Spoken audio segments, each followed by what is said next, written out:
Jara jirtu akkam nagaa keessanii fayyaa jirtu hordoftoota chaanaalii Dr. Nimoonaa Bonso fayyaa jirtanii akkam jirtan egaa adda mata duree tokko qabadhee isinii dhufeera mata dureen qabadhee har'a isinii dhufee adeemsa uumamuu dhala namaa adeemsa wal argachuu sanyii kormaa fi dhalaa yookiin fertilization bu'uura uumamuu dhala namaa jechaadha adeemsa uumamuu namaatiif bu'uura kan ta'e fertilization isa laalla.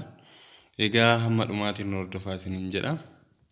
Egaa waggool qunnamtii saalaa sanyiin kormaa yookiin isparmiin naannoo miiliyoona 3 tilmaamamutu gallakkifama. Egaa isparmiin kun adeemsa garaa keessatti baay'een isaa dhumee tokko qofatu sanyii dhalaa yookiin killee eeg cabsee gara ilma namaatti jijjiirama. Egaa inni kun jalqaba sanyiin kormaa miiliyoona 300 lakkaa'amu gallakkifame kun egaa akkuma qaama dubaraa boqoshaa yookiin vajaayinaa seeneeni amala siidummaa qaba. Inni kun baay'een isaa amala siidummaa kun isparmii baay'ee isaanii fixadha. Inni isparmiin baay'een dhumee inni hafee gara gadaamessaa ni seena. Inni gadaamessaa seenes gadaamessi maashaan isaa akka qaama alagaatitti ilaaluudhaan baay'ee isaa akka foreign body yookiin qaama alagaatti ilaaluun baay'ee isaanii fixa. Baay'een isaanii dhuma.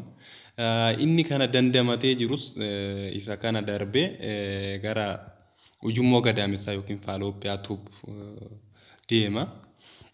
Inni kunillee baay'een isaas ammas baay'een isaanii dhuma ammallee. Erga kun dhumee booda killeen ovarirra qophoofte egaa guyyaa ovulationiin ga'e gallakkifamuun gara iddoo fertilization yookiin wal argachuu sanyii kormaa fi dhalaatti geggeeffamu gara ujummoo gadaamessaa faaloopiyaan tuubii deemti. Killeen tun qophooftee eeddii sanyiin kormaas kan dhumee inni tokkoon kun killee kana ni argata jechaadha. Egaa ammas gaafa dhaqee cabsuuf jedhu qaamni killee marsee argamu qaamni gara alaa irra jiru zoonaa pelusidaa inni jedhamu baay'ee qaama jabaataadha. Egaa qaama jabaataa kana cabsuuf immoo sanyiin kormaa maal fayyadama? Sanyiin kormaa qaama 3 qaba: mataa, mormaa fi eegeedha. Egaa mataa irraa akroosooom waan jedhamu qaba. Akrosoomiin kun immoo inzaayimootaa fi keemikaala garaagaraa gadi lakkisa. Inzaayimoonni fi keemikaalli garaagaraa gadi lakkisu kun immoo akka cabsee penetrate godhee killee tana seenuuf gargaarani. Penetrate godhee erga cabsee booda immoo killeen maal gooti? Membreenii mataa ishee uummatti.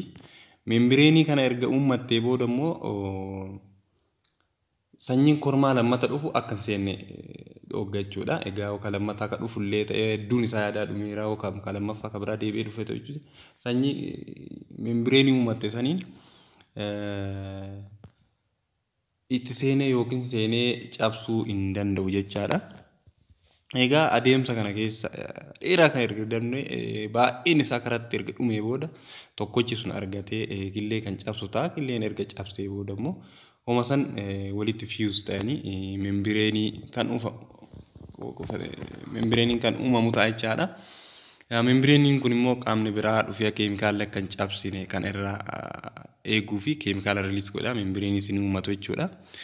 Erga fertilization erga faaloopiyaan tuubii kana keessatti erga uumamee booda yeroo muraasa keessatti blaastoomiriin lama ni uumama. Blaastoomiriin lamaan kunillee seelii lama ni uuma. Seeliin lamaan kunis gara seelii 4, seeliin 4 gara seelii 8 morullaa kan jedhamu ni uumama.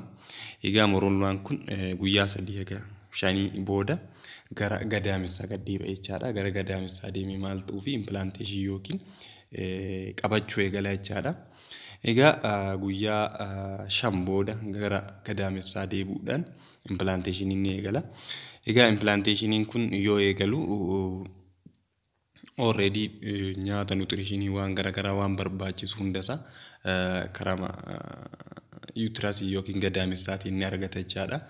Egaa seeliin jirullee jiiniiwwan jiran 23 kiroomii ta'uudhaan genetic materiaalii qaama keenya garagaraa ijaaran guyyaa guyyaadhaan fakkeenyaaf guyyaa 5 haga 6 boodatti ija mataa wantoota akkasii guyyaa 9 haga 10 irratti harka luka wantoonni akkasii hundisaa ijaaramuu eegalu jechaadha. Egaa seeliin adeemsi seeliin inni ittiin ijaaramuu deemu immoo jalqaba irratti seelii 2, seelii 4, seelii 8 morullaa isa jenneen jechaadha. Inni kun yoo xiqqaate morullaan kun seelii 12-16 qaba. Direct gara gadaamessaa dhufee kan implant of godhuudha iddoo kan qabatudha jechaadha.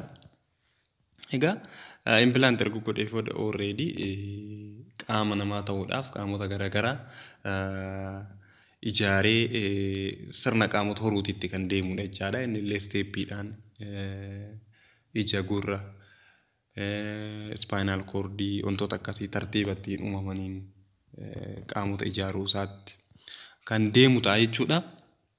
Egaa asirratti wanni ijoon jiru maalidha? Egaa qaamni namaa uumamu keessatti tartiiba kana hunda qabee deemee sadarkaa kanarra geenne jechuudha. Egaa har'aa fayyaa nagaa naa ta'a hin badine.